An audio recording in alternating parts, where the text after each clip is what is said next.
Welcome back to this channel again guys, dan di video ini saya mencoba kembali mengulik-ngulik alasan penolakan kedatangan timnas Israel ke ajang Piala Dunia Usia 20 yang tadinya direncanakan diselenggarakan di Indonesia. Oh ya, sebelumnya saya ingin menyampaikan terima kasih atas segala perhatian dan juga komentarnya, termasuk komentar yang tidak setuju dengan pendapat saya di video-video sebelumnya. Tentu ini tidak akan menjadi soal karena inilah bukti Indonesia sebagai negara demokratis yang menghargai perbedaan pendapat. Tentu sepanjang itu dilakukan dalam koridor penghargaan terhadap hak-hak masyarakat lainnya. Mari kita buktikan secara perilaku bahwa kita sebagai rakyat jelata atau kaum proletar bisa berdemokrasi ketimbang mereka kaum burjuis yang membuat organisasi dengan embel-embel demokrasi, tetapi pengambilan keputusannya tidak pernah demokratis dan hanya menuruti perintah raja ataupun ratu. Masih seputar alasan penolakan timnas Israel, beberapa pejabat pemerintah kekeh bahwa alasan penjajahan Israel sebagai alasan utama di balik penolakan Indonesia yang tidak sudi menerima kedatangan negara imperialis. Jika alasan menolak penjajahan ini disampaikan, tentu saya secara pribadi mendukung karena hari ini sudah tertuang dalam alinea pertama pembukaan Undang-Undang Dasar 1945. Alinea 1 secara ekspresif menyatakan bahwa sesungguhnya kemerdekaan itu ialah hak segala bangsa. Dan oleh sebab itu maka penjajahan di atas dunia harus dihapuskan.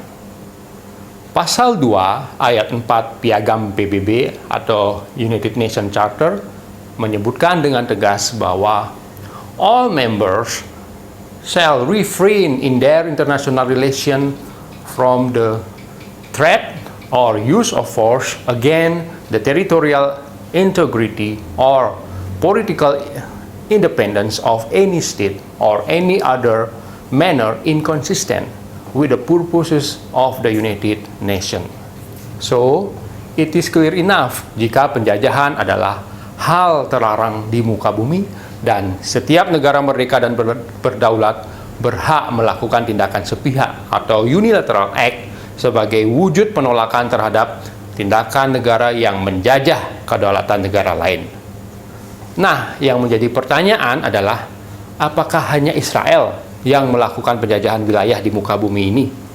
Lalu, mengapa Indonesia begitu lantang bersuara untuk menolak penjajahan Israel? Sementara kita tahu bahwa ada negara-negara lain yang juga melakukan penjajahan hingga detik ini. Lalu, mengapa Indonesia terkesan mendiamkan perilaku negara tersebut dan bahkan justru dalam tanda kutip bersahabat dengan negara penjajah?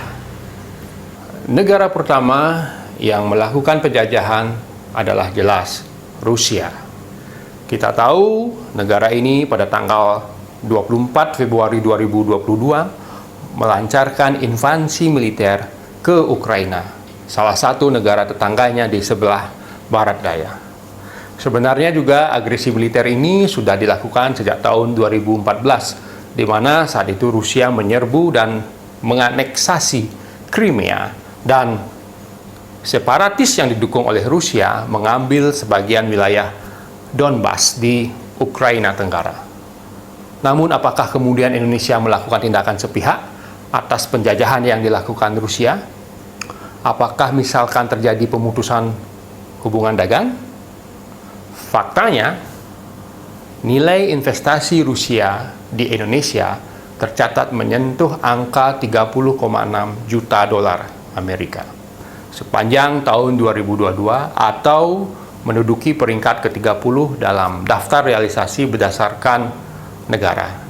Jadi saya mengutip data ini dari Kementerian Investasi dan Badan Koordinasi Penanaman Modal. So, mengapa kemudian Indonesia begitu galak kepada Israel tetapi kemudian melunak kepada Rusia? Selain Rusia, Cina juga merupakan negara yang kerap kali melakukan invasi wilayah dengan kekuatan militer. Kalian tentu masih ingat bagaimana Cina mencaplok wilayah Tibet dan menjadikan Tibet sebagai daerah kekuasaannya. Sedikit flashback ke belakang, Cina memulai aneksasi Tibet pada tanggal 6 Oktober 1950 ketika Tentara Pembebasan Rakyat Cina itu menduduki kota Chamdo di perbatasan. Tibet pada waktu itu merupakan kerajaan independen, dan untuk mengakhiri pertumpahan darah, maka Dalai Lama ke-14 menyetujui 17 butir perjanjian damai pada Oktober 1951 dengan syarat otonomi regional bagi Tibet.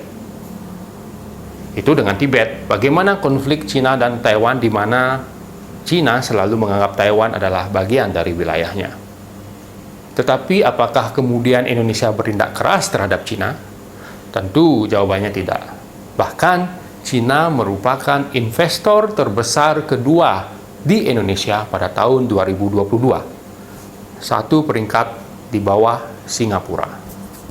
Menurut data Badan Koordinasi Penanaman Modal, realisasi investasi Cina mencapai 5,18 miliar US dollar pada tahun 2022. Pola diskriminatif inilah yang membuat saya kurang sependapat jika alasan penjajahan Israel selalu digaung-gaungkan. Padahal alasan ini sebenarnya adalah cara pragmatis yang dilakukan oknum politisi demi kepentingan jangka pendek. Saya jadi teringat penggalan lirik lagu Bad Liar yang sepertinya sesuai dengan kenaifan mereka yang selalu mengatasnamakan kepentingan Palestina. Anda berharap menjadi pahlawan, tetapi Anda sejatinya adalah pembohong yang sangat buruk, alias bad liar.